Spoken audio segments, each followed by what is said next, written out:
In our headlines on this Tuesday afternoon, September 20th, the world said its goodbye to Queen Elizabeth II on Monday as she was laid to rest at Windsor Castle, ending 10 days of national mourning in the UK in memory of her 70-year reign. President Yoon is in New York on this Tuesday to deliver a keynote speech during the first day of the high-level general debate at the 77th session of the UN General Assembly. Also in New York, Foreign Minister Park Jin and his Japanese counterpart Yoshimasa Hayashi held talks to address ways to tackle controversial issues, including wartime forced labor.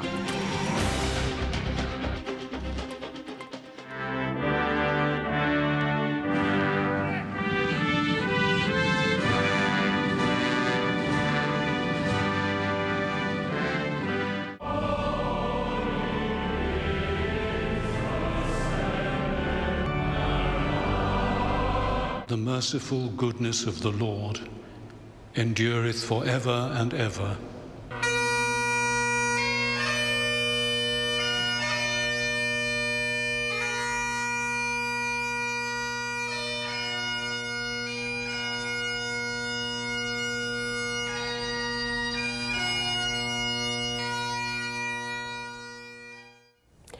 We start in the UK, where Queen Elizabeth II has been laid to rest at Windsor Castle as mourners across the globe bade their final farewell on Monday. Our Kim Hyo-sun reports.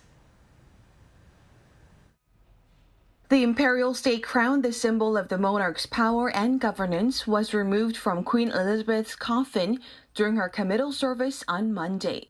This marked the end of the late Queen's reign. Some 800 guests attended the service at St. George's Chapel in Windsor Castle before the Queen's burial. Later in the evening, in a private family service, the Queen was buried alongside her husband, Prince Philip, who died last year at the age of 99. Windsor Castle is the resting place of over a dozen kings and queens, including Queen Elizabeth's parents and sister. After announcing that she had been buried at Windsor Castle, the royal family disclosed a previously unpublished photograph of the Queen. The Queen's death marks the beginning of her son King Charles III's reign. Britain now awaits its first coronation in nearly 7 decades. King Charles' coronation has not yet been given a date, but it will take place at Westminster Abbey, as has been the tradition for the past 1,000 years. Watchers say the new king will likely be crowned following a suitable period of grief in the spring or summer of next year. Kim Hyo-sun, Arirang News. Having attended the Queen's state funeral earlier on Monday, President Yoon is in New York as we speak, poised to partake in the high-level general debate that begins on this Tuesday and to pursue a number of bilateral summits on the sidelines. Our presidential office correspondent Yoon Jung-min has details. Flying from London, South Korean President Yoon Suk-yeol touched down in New York on Monday local time, where world leaders are gathering for the 77th session of the UN General Assembly. The general debate part of the session runs from September 20th to 26th, during which the South Korean leader will address the chamber on Tuesday the 20th. Yoon's first UN speech will focus on expanding South Korea's role on the global stage, discussing the importance of global solidarity in deterring war and nuclear threats, as well as recapping his audacious initiative for the denuclearization of North Korea. The Yoon Suk-yeol administration's 5-year diplomatic vision demonstrates that we continue to expand freedom, maintain a consistent and predictable foreign policy line by working with the international community, and foster peace and prosperity together with like-minded global partners.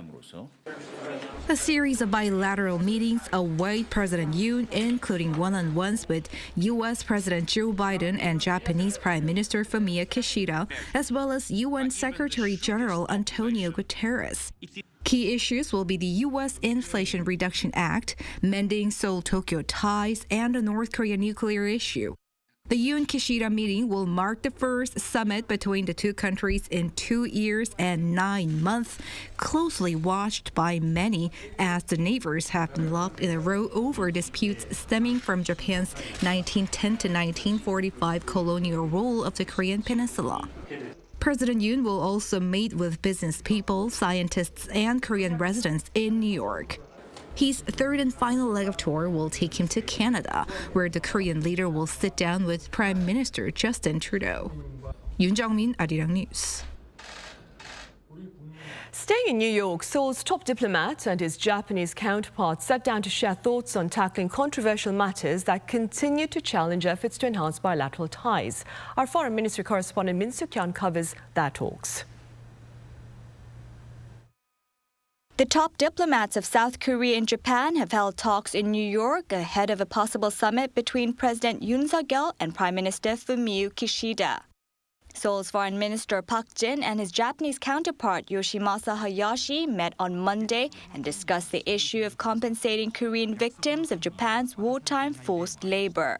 Speaking to reporters after the meeting, Park said they had a good discussion and that they also agreed to make sincere efforts to improve bilateral ties. Park is expected to have elaborated on several solutions that were discussed at Seoul's public and private consultative body aimed at resolving the issue. A foreign ministry official said that Park also introduced the various opinions of related groups, including the victims of wartime forced labor, and called for Tokyo's sincere efforts. At Monday's meeting, the two sides also discussed ways to jointly deal with North Korean nuclear and missile threats, as well as ways to strengthen their trilateral security cooperation with the U.S. Their meeting comes amid reports that the leaders of the two neighboring countries might hold a summit on the sidelines of the UN General Assembly meeting this week. If held, it would mark the first summit talks in almost 3 years. Min Suk-hyun, Arirang News. Meanwhile, at the National Assembly on this Tuesday, lawmakers and members of the Yoon administration are engaging in a second session of interpellation. The focus today ranges from diplomacy to security. Prime Minister Han Duck-soo, Unification Minister Kwon Young-se, and Defense Minister Lee Jong-sup are taking questions from lawmakers. The ruling People Power Party is revisiting North Korea policies pursued under the former Moon administration, while the opposition Democratic Party takes issue with the expenses involved in the relocation of the top office, as well as the Yoon administration's response to economic initiatives by the Biden administration that may negatively affect Korean businesses. Wednesday's session will cover the economy, while Thursday's session will address school and social issues. Up next, we shed light on day one of the Q&A session at the Parliament earlier on Monday that dealt with national politics. Our National Assembly correspondent Kim Bo-kyung has details.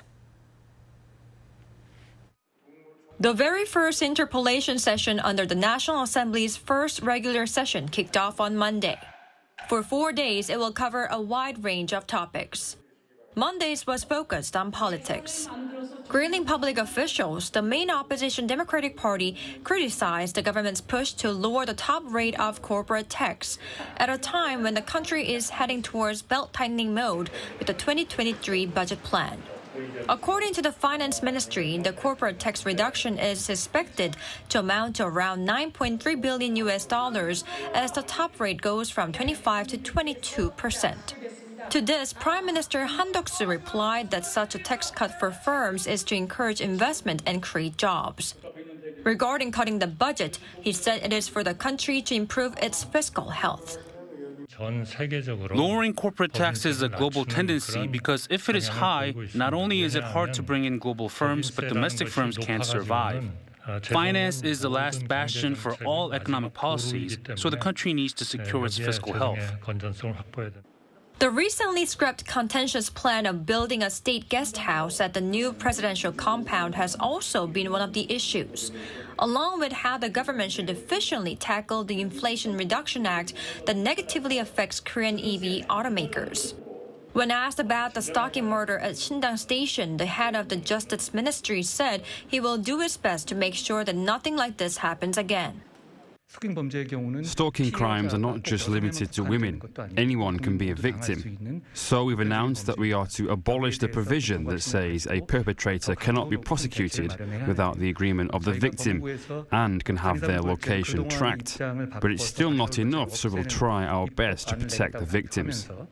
The interpellation session, aimed at making sure the government is kept in check, will go on until Thursday. It will touch on a variety of issues related to national security, the economy, and other social issues that the ruling People Power Party and the main opposition Democratic Party are clashing over. Kim Bo-kyung, Arirang News.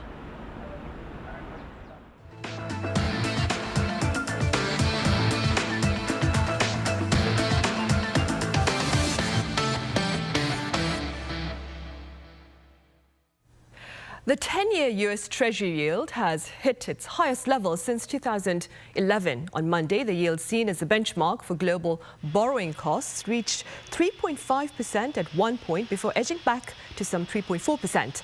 This is the highest since April 2011. Pundits are linking the rise to growing fears about a global recession and rampant expectations for yet another big rate hike by the Federal Reserve this week. Fed authorities are expected to raise rates by at least another 75 basis points as U.S. inflation remains high at 8.3% in August.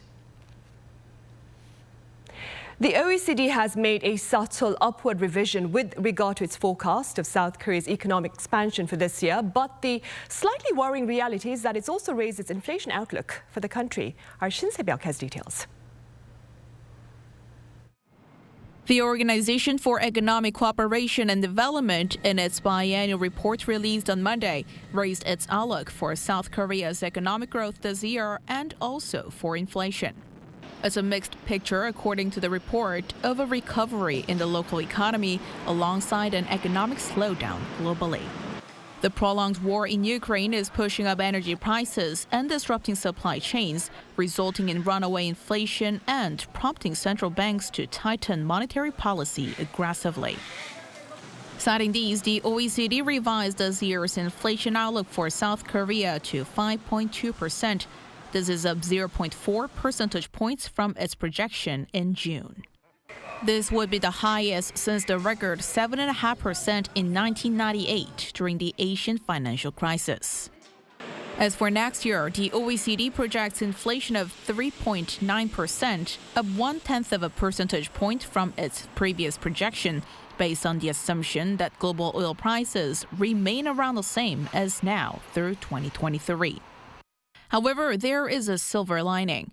The OECD expects the South Korean economy to grow 2.8% this year, up 0.1 of a percentage point from its June projection on the back of solid exports and what it calls the country's skillful management of the pandemic. This is higher than the most recent projections from the Bank of Korea and the International Monetary Fund. The report noted that in 2020, as the pandemic began, South Korea saw one of the smallest GDP contractions among the OECD countries, followed by a strong export-led rebound in 2021 and early 2022. For next year, however, the OECD slashed its forecast to 2.2% from the earlier estimate of 2.5%. The organization explains that the 2023 outlook is clouded by geopolitical uncertainties, such as the war in Ukraine and possible lockdowns in China. Meanwhile, the OECD also called on South Korea to strengthen its social safety net, saying weaknesses there exacerbate income inequality and poverty, particularly among the elderly. Shin Se-byuk, Arirang News. Sales of foreign tech products here in South Korea hit some $2.8 billion last year. According to the National Tax Service on Tuesday, the combined sales were up 6.5-fold compared to the year 2016. Popular products include electronic goods like smartphones as well as their apps. The number of companies reporting sales in South Korea also jumped from 66 to 209 over the 5-year period. Google and Apple combined made up the vast majority of the sales. Meanwhile, regarding efforts to ease our carbon footprints, there has been a slight improvement in the country's infrastructure for renewable energy generation, given a tangible expansion in relevant facilities. Our Lee Seung-jae explains. For the first time ever, the proportion of renewable energy generation facilities in South Korea has exceeded 20%, while solar power, which contributes the highest share of renewable energy, exceeded 15%. Compared to 10 years ago, the share of renewable energy has increased 4 times, whereas the use of solar power has increased 19-fold over the same period. According to data from the Korea Power Exchange on Tuesday, the capacity of renewable energy generation facilities as of September this year was 27,103 megawatts. This accounts for 20.1% of all renewable energy production. Of other renewable energy sources, hydropower, bio, and wind energy made up 1.3% of capacity. Nuclear power made up 17.3%, a decrease of 25% from 10 years ago. Solar power saw the biggest jump of all, going from 0.8% of all renewable energy production to 15.1%. The growing number of renewable energy facilities in South Korea comes as the government continues to push toward a carbon-free society, while the decrease in nuclear energy production follows the previous Moon administration's drive to phase out nuclear energy in the country. However, while the number of renewable energy facilities has increased over the years, renewable energy production has not increased as much.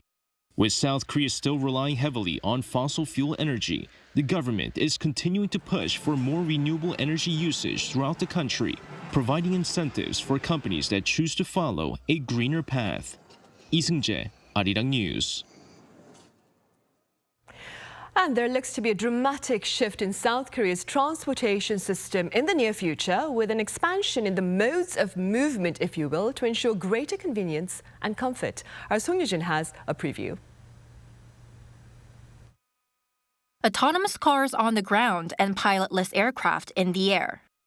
That's the next big thing in South Korea's mobility sector. The Ministry of Land, Infrastructure and Transport on Monday unveiled its Mobility Innovation Roadmap. It's been created by a committee composed solely of transportation, consumer, and IT experts. First, the government will open the era of Level 4 full autonomous driving by 2027. South Korea aims to release a Level 3 autonomous car by the end of this year, becoming the third country in the world to do so. Fully autonomous buses will hit the roads in 2025 before cars will in 2027.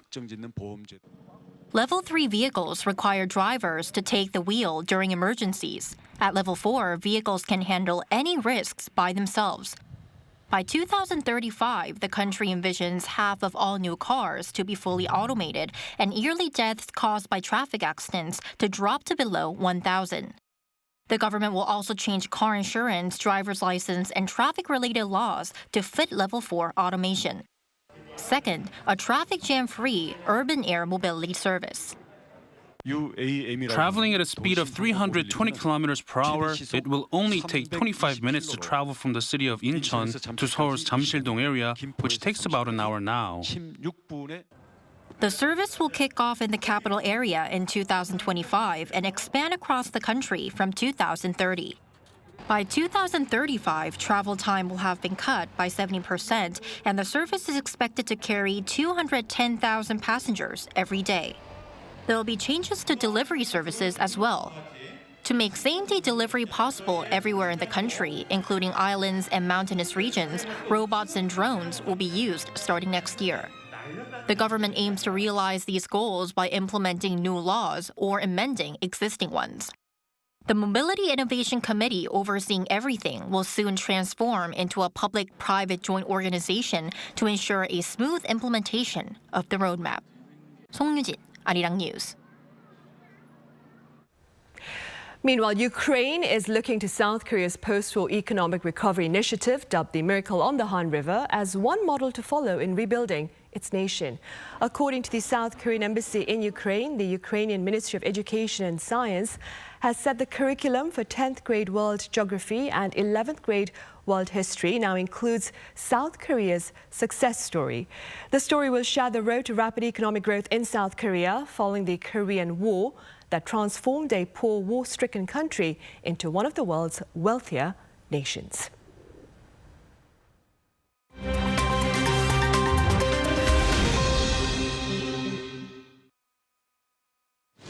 Let's take a look at what's going on in the world now. In Japan, the country has been hit hard by Typhoon Nanmadol. According to reports, 2 people have been killed, 1 is missing, and at least 115 have been injured. The typhoon first made landfall as a Category 2 hurricane on Sunday in Japan's Kagoshima prefecture, before moving northeast across the country. Alongside violent winds, the storm has broken rainfall records in parts of Japan and is expected to deposit up to 300 millimeters of rain on the central Tokai region until Tuesday evening. Some 9 million people were told to evacuate their homes, and the storm took out power from 340,000 households, though some power has been restored. Rail services on Kyushu Island and around 800 flights were also cancelled on Monday. Prime Minister Fumio Kishida has also delayed his trip to the UN General Assembly in New York this week in order to assess damage from the storm. At least 1 person was killed after Mexico was struck by a 7.6 magnitude earthquake. The tremor hit the country's central region of Colima on Monday 1 p.m. local time, taking out power and damaging buildings. Thousands of people in Mexico City evacuated into open streets for safety, though no damage in the capital has been reported.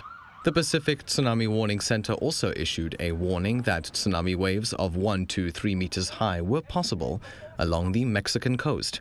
The earthquake came just an hour after the country held its 2022 national drill, an earthquake safety exercise. It also fell on the anniversary of 2 previous earthquakes in 1985 and 2017, both of which caused widespread devastation. The Taliban have released an American captive after 2.5 years, following a prisoner swap deal with the U.S. According to reports on Monday, Navy veteran Mark Frerichs is being exchanged for Bashir Nurzai, a tribal leader and early supporter of the Taliban movement. This comes after Frerichs was abducted by the Taliban in Kabul on January 2020, while on a construction contract after having lived in Afghanistan for over a decade. Nurzai, meanwhile, is a convicted Taliban member who was put in U.S. prison on drug trafficking charges 17 years ago. The swap was made possible when U.S. President Joe Biden granted Nurzai clemency, a decision he said he did not take lightly. The deal comes 5 months after the U.S. secured a separate deal with Russia that saw the return of Trevor Reed, a Marine veteran. And finally, amateur aviators attempted to take to the skies in their homemade aircraft at Taiwan's Taichung Harbor on Sunday for Red Bull's Flugtag or Flying Day. 45 teams made aircraft in all shapes and sizes, from butterflies to flying sea turtles and manta rays. They launched their designs off a 6-meter-high ramp, attempting to fly as far as possible before crashing into the sea below. The winning team reached a distance of 32.75 meters in an alien aircraft design, while the runner-up reached 12.42 meters. The event was the first held in Taiwan and was watched by some 50,000 people. Flugtag got its start in 1992 in Austria and is now held in several cities each year. Matthew Ashley, Arirang News.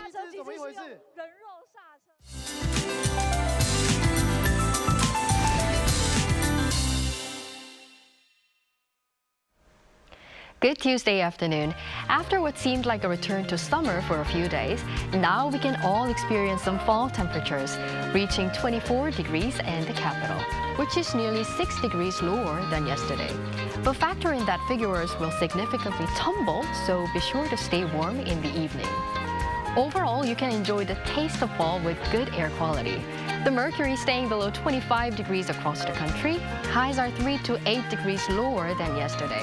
But be mindful of a high UV index, especially in southern regions, and put on your sunscreen thoroughly. And those of you near the shoreline shouldn't let your guard down yet, as high wave alerts are still in place. While the higher the seas, the stronger the rip currents, so please avoid going to dangerous areas and be extra careful. Well, tomorrow lows will be even lower than today, with a risk of frost touching the ground for the first time this year in mountainous areas of Gangwon-do province. And there's a chance of rain Friday morning in the capital. Now, let's take a look at the worldwide weather conditions.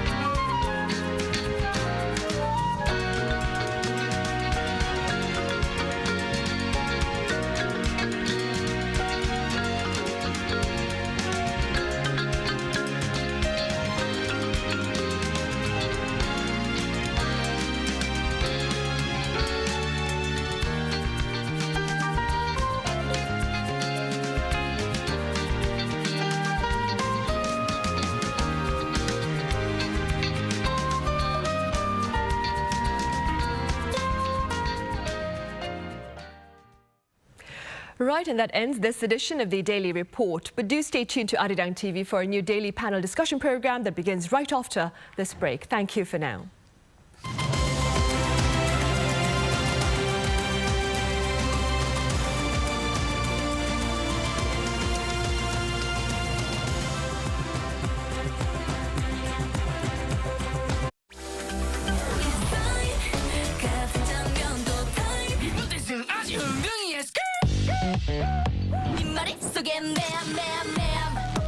귀여운 고백을 한국인입니다. 또 다른 퍼포먼스가 준비되어 있을까요?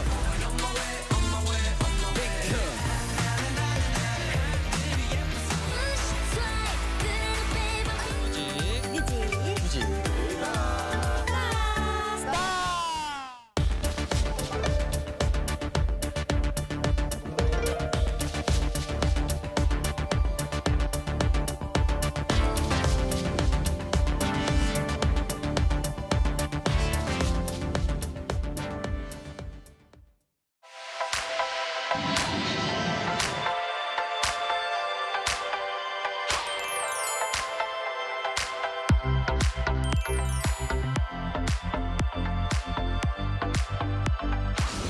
It is now possible for travelers to declare their items with the mobile application.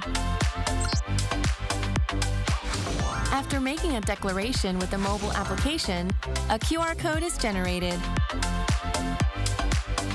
Travelers can simply scan the code when passing through the kiosk. Travelers can leave the airport immediately without the need to wait at the arrivals hall.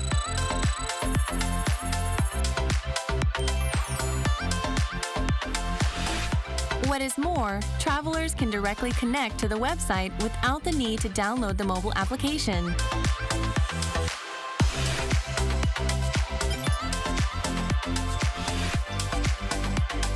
And they can pass through customs and immigration more rapidly and conveniently. 학생 등 20, 30대 젊은 층 위주로 모바일 앱을 통해 세관 신고를 하는 여행객이 많아졌습니다. 빠른 통과로 여행객이 몰리지 않기 때문에 사용자 만족도가 높습니다. 안녕하세요. 관세청 홍보대사 진기수입니다. 달라진 여행자 세관 신고, 이제 모바일로 편하게 이용하세요.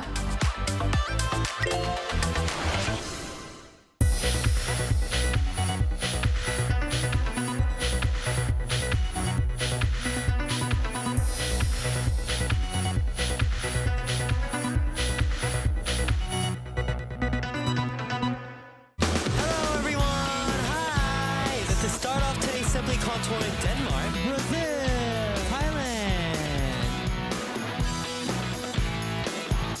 Hi Christopher, hi, so great to see you. Hello guys, 안녕하세요. Yes, I love K-pop music. Of course, I love BTS. I had some Hangul on it, and I thought that was perfect.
The 77th session of the UN General Assembly is underway in New York, and today marks day one of the high-level general debate, during which heads of government take to the stage to share their thoughts on relevant matters. So what speeches have made headlines over the years? Why does Brazil always speak first? And what have been the ripple effects of these UN addresses?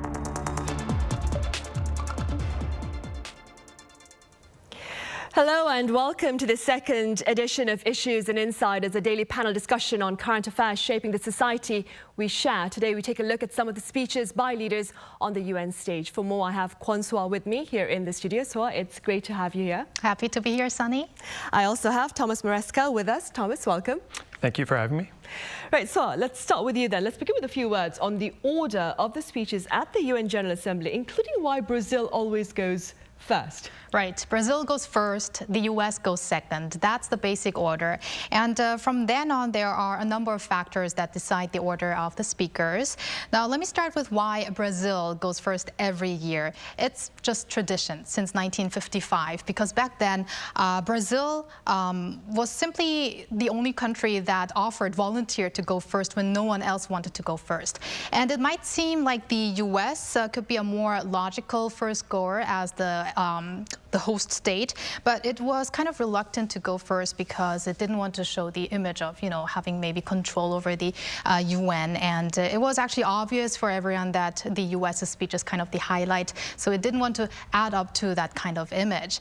And there are some exceptions, though, to the order. For instance, this year, US President Joe Biden will not go as the second speaker, but he'll speak on Wednesday, not on Tuesday. That's because of a delay of a schedule, because of the funeral that he attended, the funeral of Queen Elizabeth II.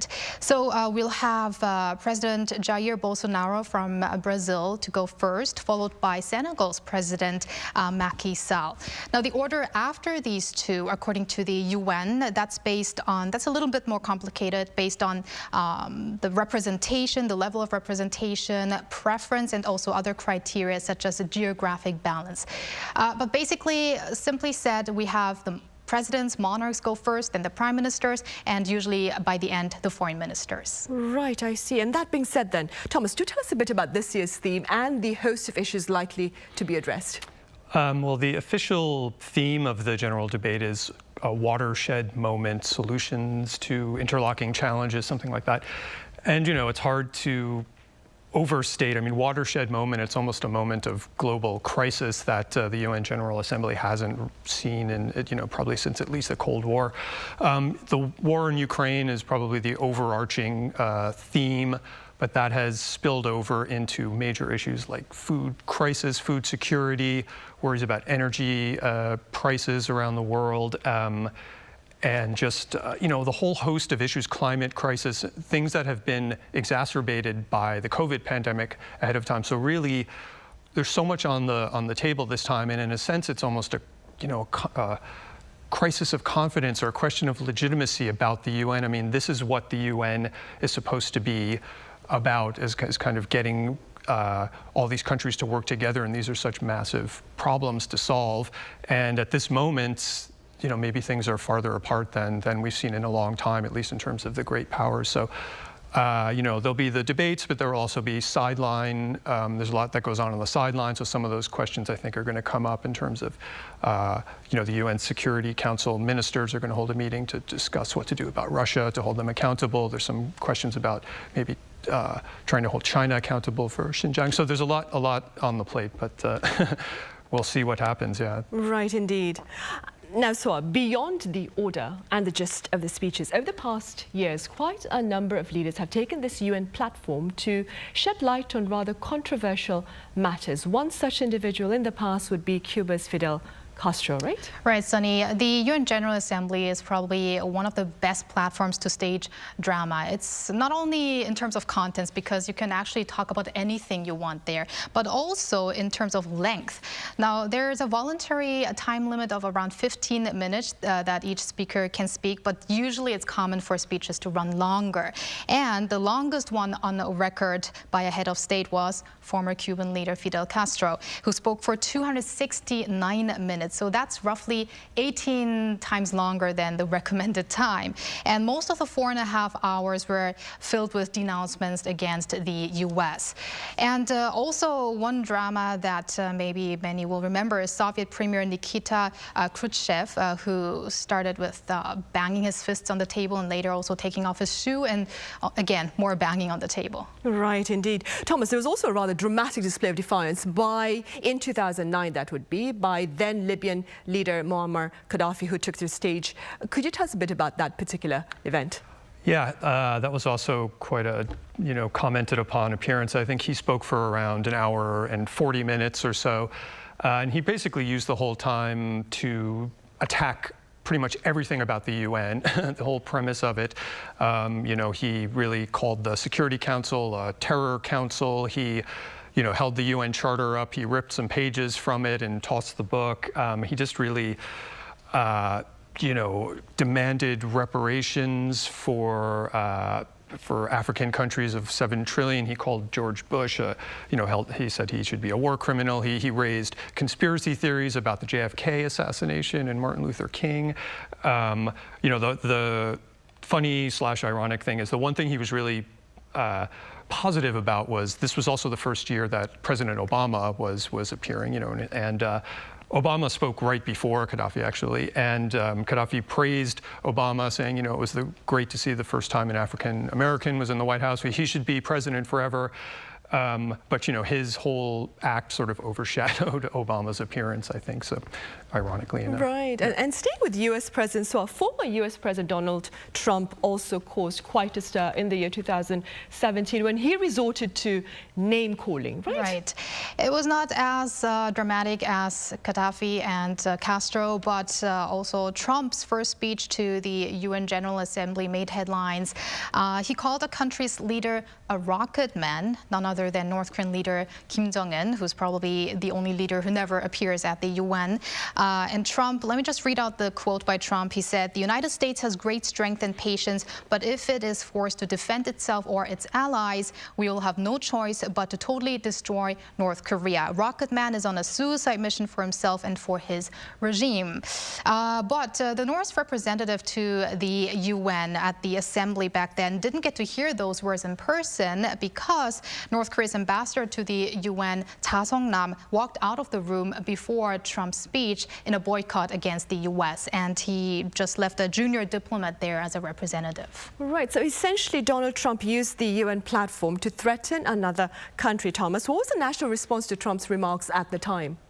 Well, I think, it just further hardened perhaps opinions about him. He didn't really do much to bridge any divide about, feelings about him. I mean, I think for his supporters, I don't know so much anything specifically with his policies, but his tone was one of defiance. He also kind of attacked the premise of the UN and global institutions in general. And I think his supporters, that's what they liked, thumbing your nose at the global elites and kind of, he also really hammered home this idea of America first and nationalism as his stance, which I think some maybe were waiting to see how far he would take that in that international context. And, for the people that held opposite views of him, I think it alarmed them to some extent. I mean, certainly the words he exchanged with Kim Jong-un and some of his other just, this go it alone attitude, I think caused concern in terms of, the problems that people who support the UN believe need to be addressed multilaterally, so he kind of sort of framed the U.S. as abdicating a leading role in a lot of these issues and kind of almost having this transactional approach to foreign policy, which he, continued right, doing. During his term in office, of course. So let's shift gears then.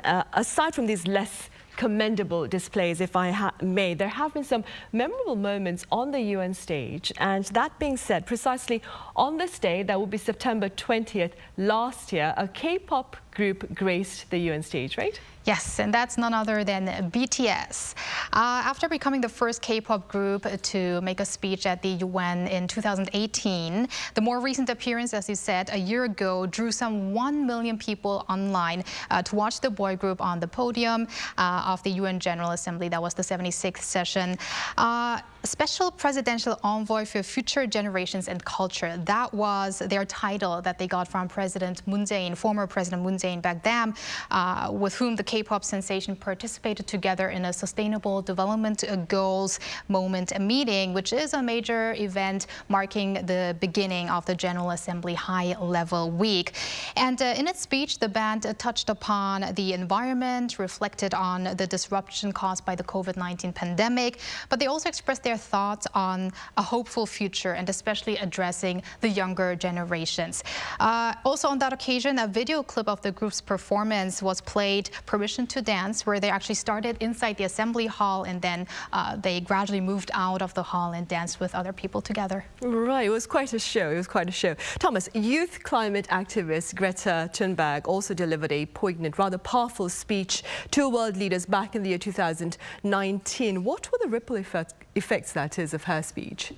Well, I think, yeah, she was another person who didn't play by the kind of conventions of the National Assembly. I mean, she spoke with, an anger and a moral clarity. I think that maybe that's the most powerful thing. In a sense, it helped to define the issue of climate change in this kind of personal and moral urgency context of a young person telling world leaders, I know, how dare you, she says. Yeah, she said, how dare you? And she said that was a betrayal and, we will never forgive you and you are failing us.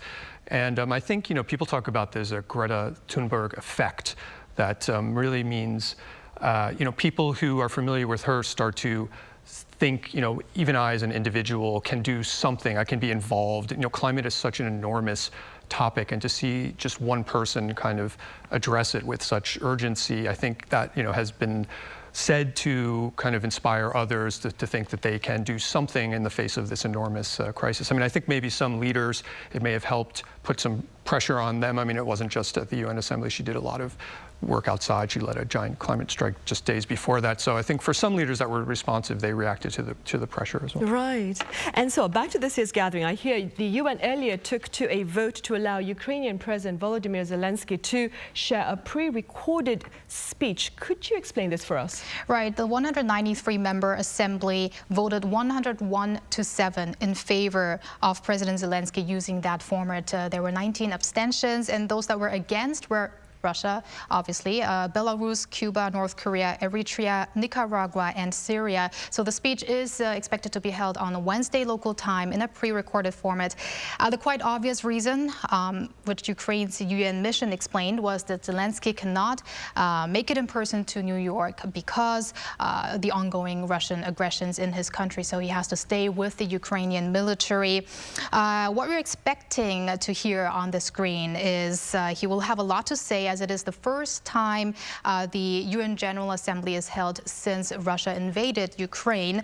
And Sergei Kyslytsya, the UN envoy of Ukraine, said that Zelensky will talk about, quote, how he sees the end of this war and how he evaluates the impact of this war on global affairs and on the United Nations in particular. So he's probably going to garner support from the international community, which, apart from himself, actually will be back in person at the event in such a big scale for the first time in 3 years. So it's going to be pretty influential. And this is going to take place on Wednesday, which is also the day that Biden will give his address. And very briefly speaking, Thomas, what issues do you suppose he's going to bring up? I think probably the war in Ukraine will be at the top of his list, maybe just to kind of try to continue to rally support, for all the measures against the Ukraine. And, they're coming off of a successful period in Ukraine, so to kind of keep the momentum going, maybe to try and bring other people into other countries into the fold, and maybe just to frame this kind of democracy versus autocracy framing that he's really spent a lot of time in his presidency discussing. And so what issues will President Yoon Suk-yeol bring up? His speech is scheduled for this Tuesday. Yes, this Tuesday he'll be the 10th speaker. It's going to be his debut on the UN. And President Yoon is expected to highlight the importance of cooperation and solidarity among democratic countries. It also touch upon global supply supply issues and economic security. But of course, also he's going to talk about North Korea. So the Yoon administration's North Korea policy will likely come up, the so-called audacious plan, which focuses on giving aid to North Korea for exchange of denuclearization steps. So that's what we expect. Right, so we will also have to continue to wait and see then. All right, so as always, thank you very much for that. And Thomas, thank you very much for your insights today. Thank you. Thank you. Right, and on that note, we end the second edition of Issues and Insiders. Thank you for watching.